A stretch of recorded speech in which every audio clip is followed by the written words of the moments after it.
Lee has nicked about 6 lengths at the start on this front-running Castle Chain and comes over to centre to stand side here, setting a good pace, which could help Intersky Falcon, who sits in second. The French Furze, who can front run, is being held up and is rather resenting it, throwing his head around on the inside of Marble Arch, who's in fourth, and then October Mist. Meanwhile, Castle Chain has skipped about 15 clear with a circuit to go. Now, these Steve Colling horses often make the running. A little bit unlucky, wasn't it, Wincanton last time, Castle Chain. He's clear by 10 to 12, in fact. Running into second place is Intersky Falcon, who's conceding weight to all of them. Marble Arch goes into third. Mark Vadran rides his horse. He's won him before. A big gap of about 8 to 10 lengths into the French Furze is on the inside of October Mist, and Diddy Fon, say he'll pick up money just for turning up today. He's 6 of 6. So they swing left-handed and race away from us and into the gathering gloom here for the Potemps fighting fifth. And it's Castle Chain that shows the way under Graham Lee, clear by about 8 to 10 lengths now. They're just catching them up a bit. Going into second place and getting much closer now is Intersky Falcon, together with the other big name horse here, Marble Arch. Running in fourth is the grey on the outside, October Mist. Then we have the French Furze in the red jacket, and Diddy Fon making up the numbers and jumping safely that third flight of hurdles. So they swing left-handed towards the back stretch, and it's Castle Chain who shows the way, the 5-year-old. By about 4 lengths only now to Intersky Falcon. What a grand horse he is. Trained by John Joe O'Neill. John Joe won the race on Out of the Gloom way back in the mid-80s as a rider. Running into third place then is on the inside Marble Arch, who was second in the champion hurdle. Might find the ground a little bit tacky for him today. That may not suit, but he is getting weight from Intersky Falcon, a horse that's really gone through the gears.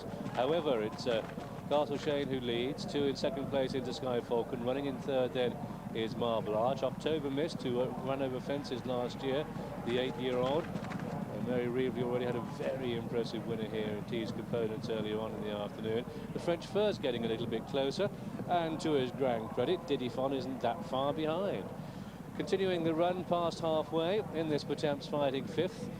And it is Castle Chain doing the donkey work here. Sitting in second is Intersky Falcon. Running in third then is Marble Arch. Then we have the French Furze, and then October Mist, and Diddy Fon still keeping within hailing distance of them.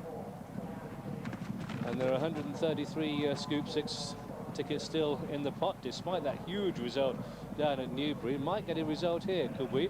It's Castle Chain in the lead. Here comes Intersky Falcon the outside and the inside now. Back in third place is Marble Arch. Red colours the French Furze. And October Mist is moving quite nicely as they start the turn in. Here, Intersky Falcon goes into the lead. Interesting to see where the jockeys come. In the earlier races, they came down stand side, and Liam Cooper is doing just that. He's bringing Intersky Falcon with the advantage here down the stand side, giving the lead to Marble Arch. That was 3 out. The French Furze is coming in for more. Castle Chain has done his running. October Mist can find no more. They've got 2 to jump, and it's this Intersky Falcon who's giving a lead to Marble Arch, who is a strong finisher on the far side there on the extreme right.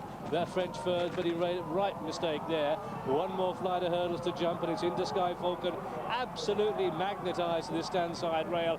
Comes to it, pops over well. Intersky Falcon is the leader. The French Furze treated that hurdle with complete lack of respect. It's going to be a cakewalk here for Intersky Falcon. What a progressive horse he is.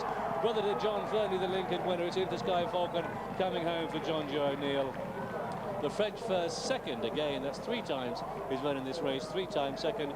Marble Arch will be fitter, but a little bit flat really here in third, beating October Mist. And then come Castle Chain. Only about 10 lengths adrift was Diddy Fon. This was a very, very smart performance. Intersky Falcon's 8th win, and a very progressive horse indeed. And he cost 17,500. Say only, relatively speaking, 17,500. But he's won this race with a lot of